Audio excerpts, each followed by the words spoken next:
Pi Master is back here and welcome back to the second episode of a Python tutorial.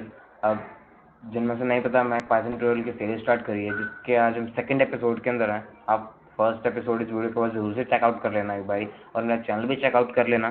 तो आज हम second episode के अंदर हैं हमारे Python ट्यूटोरियल के. तो आज लास्ट के पिछली बार का जो हमारा ट्यूटोरियल था उसके अंदर हमने सीखा था नॉर्मल जो हमारी प्रिंट स्टेटमेंट होती है, जो कि कोई भी प्रोग्रामिंग लैंग्वेज सीखो उसके अंदर आपको सबसे पहली चीज़ यही सिखाई जाती है कि हेलो वर्ल्ड का प्रोग्राम प्रिंट कैसे करना.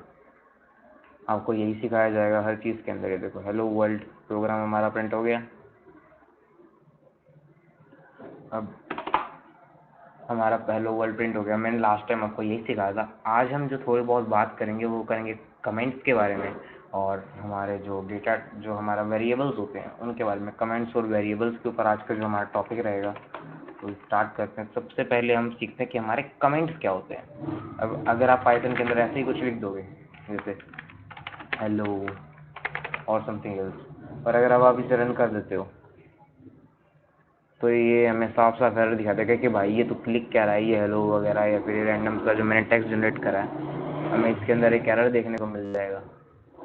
ठीक है. सो अब मान लो हमें कुछ लिखना है कि this is our print statement. हम ये लिख देते हैं. अब इसके अंदर हमें एरर दिखा देगा कि भाई मैं ये लिख के आ रहा हूँ, क्योंकि पाइथन नहीं समझेगा if this is our print statement क्या है.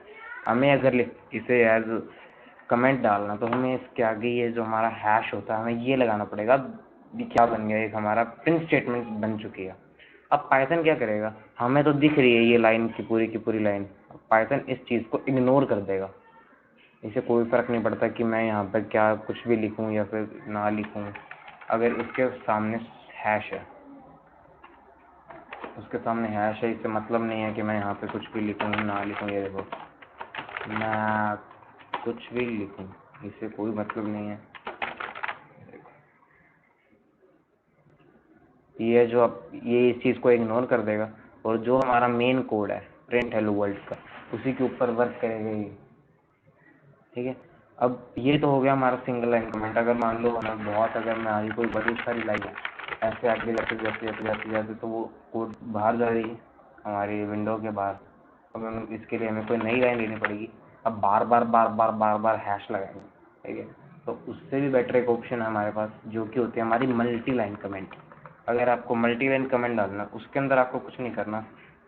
जो हमारे कोड्स होते हैं आपको 3 कोड्स लगाने हैं, और ये जो आपका, और ये इन 3 कोड्स और 3 कोड्स के अंदर आप कुछ भी लिखो, पहले कोई भी लाइन के अंदर हो, वो हमारा मल्टी लाइन कमेंट बन जाएगा. अब पहले तो वो एक हैश लगाते तो वो एक लाइन को छोड़ देता था. अब हमने कोड्स 3 कोड्स लगा लिए. जब तक कोड स्टार्ट हो रहे हैं और उसके एंड तक ये सब की सब चीज़ को इग्नोर करेगा. अब ज़रूरी नहीं है कि उसके अंदर आप एक, मतलब आप ऐसे कुछ भी लिखो. इंटेंडेशन कहाँ दिया है, इंटेंडेशन मैंने दिया ही नहीं. ओ देखो ये स्पेस आ गया था. अब वो स्टार्टिंग का थोड़ा सा इग्नोर करना था. अब ज़रूरी नहीं है. देखो, इंटेंडेशन नहीं देना आपको नॉर्मली बस 3 कोट्स लगाना है. अब इसने हमारा हेलो वर्ल्ड हमारा प्रिंट करके दे दिया हमें. अब ज़रूरी नहीं हम इसके अंदर यही सब कुछ लिखें. ये हमें कोई भी चीज़ अगर हमारी लिखनी है, दिस इज पाई मास्टर, तो ज़रूरी नहीं हमें यही इग्नोर करेगा. ये हमारी जो होती है हमारी कमांड्स, ये उसे भी इग्नोर करेगा. अब ये जो हमारी कमांड आ गई ना इसके अंदर, ये इसे भी इग्नोर कर देगा. बस इसने प्रोग्राम रन कर दिया. अब इसके लिए तो ये बिल्कुल ब्लैंक स्पेस है, यहाँ पे कुछ भी नहीं लिखा. उसने ना हमें कोई आउटपुट दिया, उसके ना कोई एरर दिया है. इसके लिए बिल्कुल ब्लैंक स्पेस है. ये होते हैं हमारे कमेंट्स. अब कमेंट्स का काम क्या है कि अगर ये इग्नोर ही कर रहा तो हमें लिखना ज़रूरी क्या है. आपने बहुत बड़ा कोड लिखा है मान लो. अभी को हम एक बार नॉर्मल एज ए एग्जांपल लेते हैं. हमने मान लो यहाँ पे कुछ बड़ा कोड लिख दिया. सब्सक्राइब,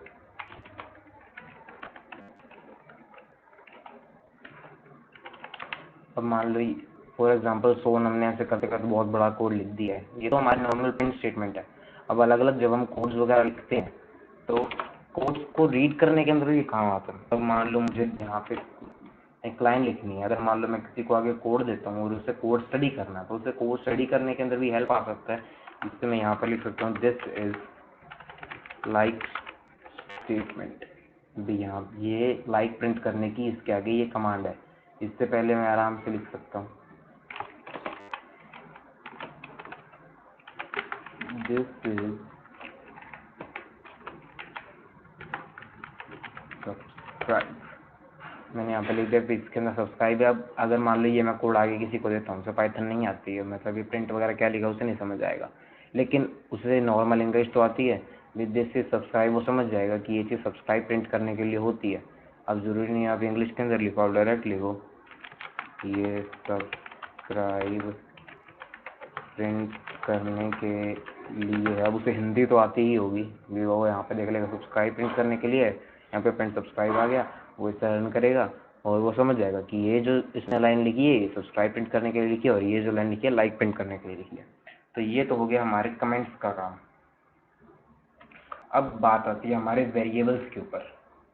वेरिएबल्स का जो हमारा मेन यूज़ होता है वो होता है कि कोई भी वैल्यू को हम उसके अंदर स्टोर करके रख सकते हैं और बहुत बड़े कोड के अंदर। अभी तो आप अभी हम छोटे मोटे कोड्स लिखेंगे तो उसके अंदर हमें भले इन चीज़ों का इतना ज़्यादा यूज़ ना लगे, लेकिन जब हम बड़े बड़े कोड्स लिखेंगे उसके अंदर इन चीज़ों का बहुत ज़्यादा यूज़ है। ठीक है, तो अपने मान लो वाई के अंदर भी हमने कोई वैल्यू स्टोर कर दी, स्टार्टिंग के अंदर इसके अंदर ये नंबर वैल्यू ही स्टोर करेगा। अगर आपको इसको स्ट्रिंग वैल्यू के अंदर कन्वर्ट करना है तो आपको कोट्स लगाने पड़ेंगे, जो कि मैंने आपको लास्ट एपिसोड में भी बताया था। आपने नहीं चेकआउट करो, ज़रूर से चेकआउट कर लेना। तो मान लो मैं यहाँ लिखता हूँ x प्लस वाई। अब स्ट्रिंग वो नंबर फ्लोट वगैरह क्या होता है, डेटा टाइप्स, वो मैं आपको इसके नेक्स्ट एपिसोड के अंदर समझाऊंगा। अब देखो इसने x और y को हमें प्लस करके भी आंसर दे दिया, पाइथन एज अ कैलकुलेटर भी हमारा यूज़ हो गया। अब आप कहोगे कि हम तो यहाँ पे डायरेक्ट भी नंबर लिख सकते थे 1455, तो मैं यहाँ पे x की जगह पे वैसे ही लिख लेता, मेरे को ज़रूरत क्या थी। अब देखो आप मेरी बात सुनो, मान लो हमारी ये एक लाइन है, हमने मल्टी लाइन, हमारा बहुत सारा मल्टी लाइन, हमने बड़ा सारा कोड लिख लिया। ठीक है, अब हमें यहाँ पे इसको प्रिंट करवाना है। अब उसने 145 ये प्रिंट कर दिया। अगर मान लो हमारी इस x की जगह के ऊपर मैं वो 14556 मान लो यहाँ पे लिखा हुआ है 456। ठीक है,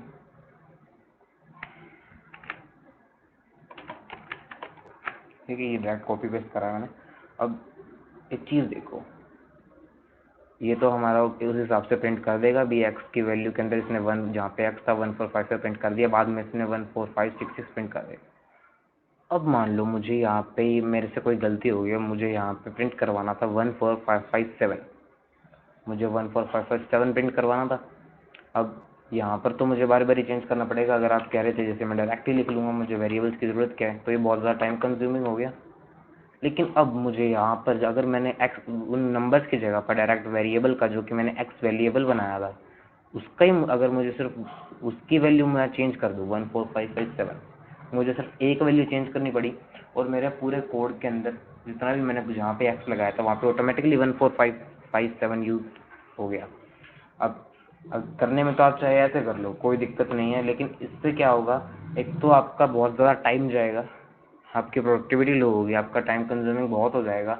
और दूसरी चीज़, हो सकता है कि मैं लिखते लिखते कहीं पर मिस कर जाऊँ कोड के अंदर, आपको इससे एरर भी तो मिल सकता है। मान लो कहीं मैं यहाँ पे मिस कर गया, अब मेरे को इससे कोड के एरर दिक्कत भी तो आ सकती है। फिर मुझे पूरा, अभी तो आपने छोटा कोड करा, आप बहुत बड़ा कोड कर रहे हो, वहाँ पे आपको दिक्कत आ सकती है ना।